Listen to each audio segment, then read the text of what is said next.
हमारे साथ बातचीत के लिए चंदौली से सांसद वीरेंद्र सिंह जी, हम उनसे बातचीत करेंगे। सर, कल चंदौली में दिशा की बैठक हुई थी, आप खुद उसकी अध्यक्षता कर रहे थे, लेकिन जो तस्वीरें सामने आई वो शर्मनाक तस्वीरें सामने आई, उसको लेकर के लगातार चर्चा की जा रही है। आप वहाँ अध्यक्षता कर रहे थे, क्या हुआ था वहाँ पे पूरा?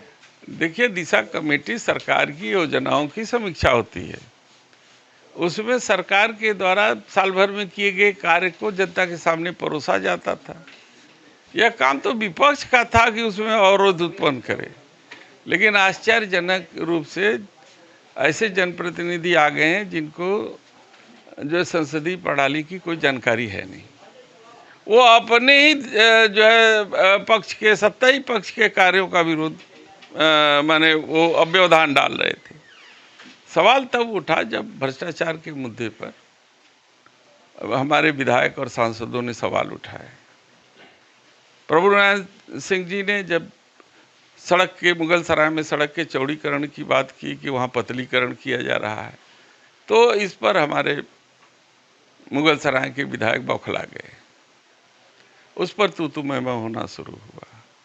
जब हमारे छोटेलाल खरवार जी, जो अनुसूचित जाति के हैं और खरवार जाति के हैं, उन्होंने जब ई टेंडरिंग न करके मैनुअली बंदरबाट करने की बात पीडब्ल्यूडी विभाग से उठाए कि वहाँ जो टेंडरों को बंदरबाट किया जा रहा है, तो जो जो जनप्रतिनिधि उसमें लिप्त थे वो सब लोगों ने पीडब्ल्यूडी के कर्मचारियों का संरक्षण करना शुरू कर दिया और हमारे सांसद से जवाब तलब करने लगे। लेकिन हमारा सांसद दबा नहीं और अपनी बात पर अड़ा रहा। उस पर कार्रवाई की बात हो रही है कि उसकी जांच करके देखा जाएगा। और उनकी मंशा ये थी कि किसी तरीके से मीटिंग को डिस्टर्ब किया जाए, इसी मंशा से आए थे। क्योंकि एक बार जब लोग बाहर चले गए तो फिर किस मुंह से अंदर आए।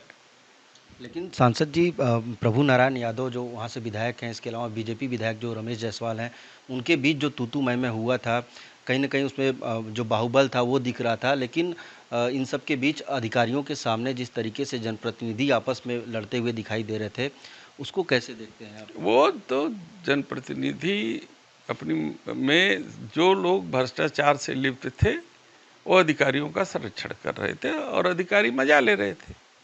मतलब बीजेपी के जो जनप्रतिनिधि हैं वो वहाँ के जो अधिकारी हैं उनसे मिल के भ्रष्टाचार को वो बढ़ावा दे रहा है।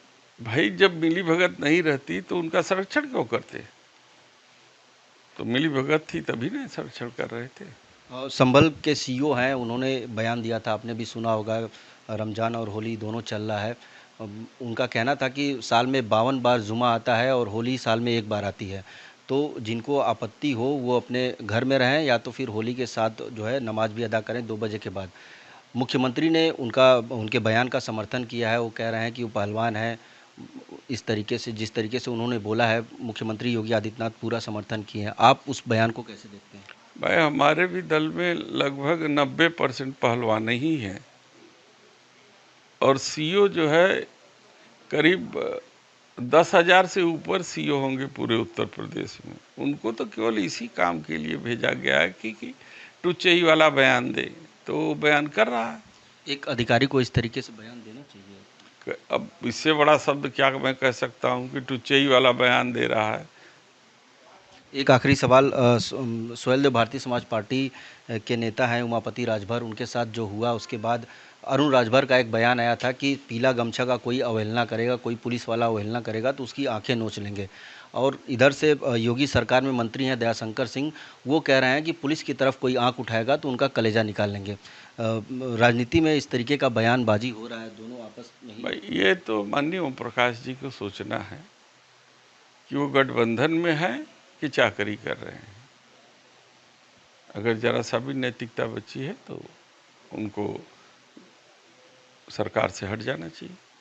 बहुत शुक्रिया बातचीत के लिए। तो ये थे हमारे साथ बातचीत के लिए चंदौली से सांसद वीरेंद्र सिंह जी, जिन्होंने तमाम मुद्दों पर हमसे बातचीत की। वाराणसी से विनीत श्रीवास्तव, भारत समाचार।